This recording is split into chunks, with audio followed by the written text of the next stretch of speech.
মিস্ত্রি ভাইরা চলে এসে খুলে দিয়ে আসি। খুলে দিয়ে এসো। চা হচ্ছে, মিস্ত্রিরা এসছে, চা করছে, আমিও চা খাবো। আর ওইদিকে ডিম টোস্টটা একদম রেডি। এদিকে ভাতটা এদিকে ফুটতে শুরু হয়েছে। মা চাটা করে নি। খুব খিদে পেয়েছিল। খেয়ে নাও, চা করে দিয়েছি, রুটি ডিম টোস্ট করে দিয়েছি, খেয়ে নাও। আমরাও এক পিস করে খাবো। হ্যাঁ বাবু, ওখান থেকে একটা পিস নিয়ে নেবো আমি আর বাবা। আমার খাওয়া হয়ে গেছে, তুমি নাও, তুমি খেয়ে নাও। ওদিকে ভাতটা হয়ে যাচ্ছে আবার। ওটা খাও না, কত সময় লাগবে আমি দেখছি ভাত। না তো এটা খাবি না তো ভাজাটা? আমি একদম কড়কড়া ভাজাটা নিলাম, বেশি ভাজা। আর ওইটাতে হালকা ভেজেছি, ওরা হালকা খায় তো, এই যে ভাজা। খুব খিদে পেয়েছে।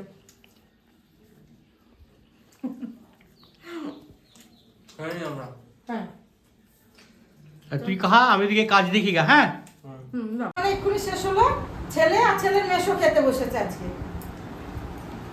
আজ আমার ওয়াইফের মেজদির বাড়িতে আমার খাওয়া দাওয়া। দুপুরবেলা আমি খেতে এসেছি। আমার মেজদি খুব সুন্দরভাবে রান্না করেছে।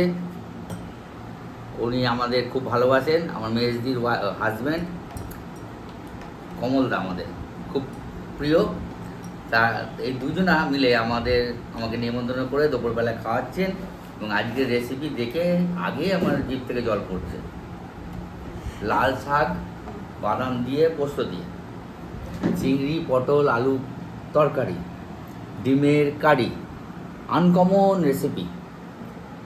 পরিবেশ এত সুন্দর লাগছে যে আমাদের সত্যি খুব খিদে পেয়ে গেছে দেখে। এবার আমরা কিন্তু খেতে শুরু করব। আর গরম ভাতে একটু করে ঘি নাও সব। এটা ঘি দিচ্ছি।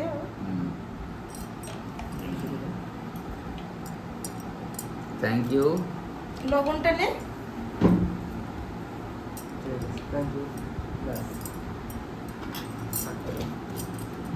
আমরা খেতে শুরু করলাম।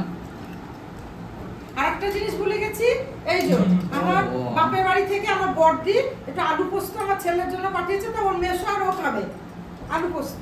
শাকটা খা, হ্যাঁ খাও। শাকটা দাও। ও শাক ভাজা তুলে না।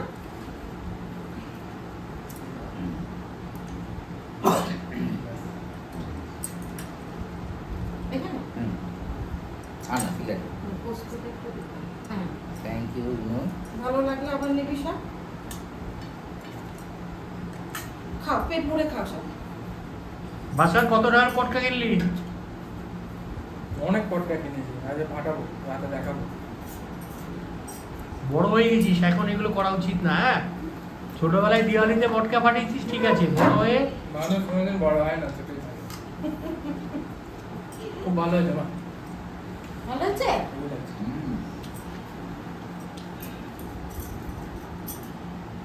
স্কুল আজকে ছুটি, তাই এত সুন্দর রান্না করলি।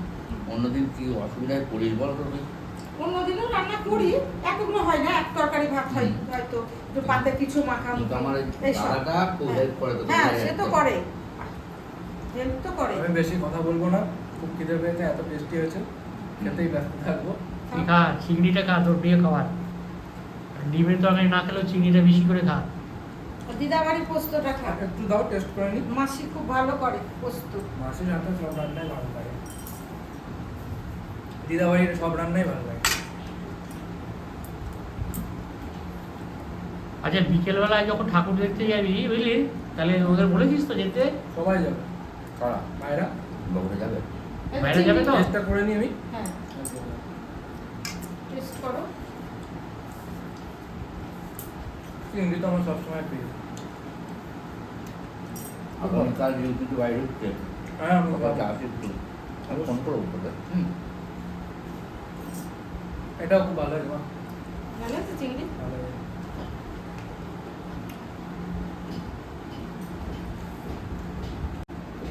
আনকমন একদম টেস্ট। শাক দিয়ে তো পুরো ভাত খেয়ে নিলে, এখনো তো এসব তরকারি আছে।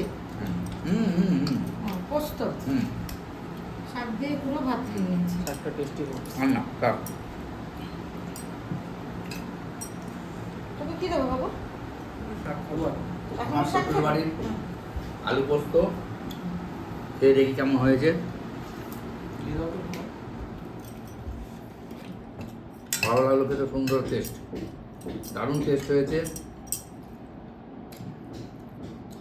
আসলে বাঙালিরা পঞ্চব্যঞ্জন দিয়ে রান্না করে খায়, হ্যাঁ আমরা সত্যি করেই জীবের স্বাদটা বেশি পছন্দ করি এবং স্বাদটাকে বেশি ফেভার করি।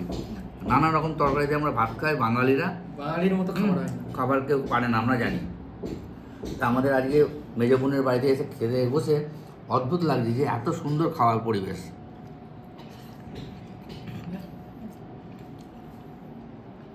তাহলে মা তাহলে আজকে এখানেই তোমাদের সঙ্গে এদের খাওয়া দাওয়া শেষ হলে আজকের মতো এখানেই শেষ করি। টাটা।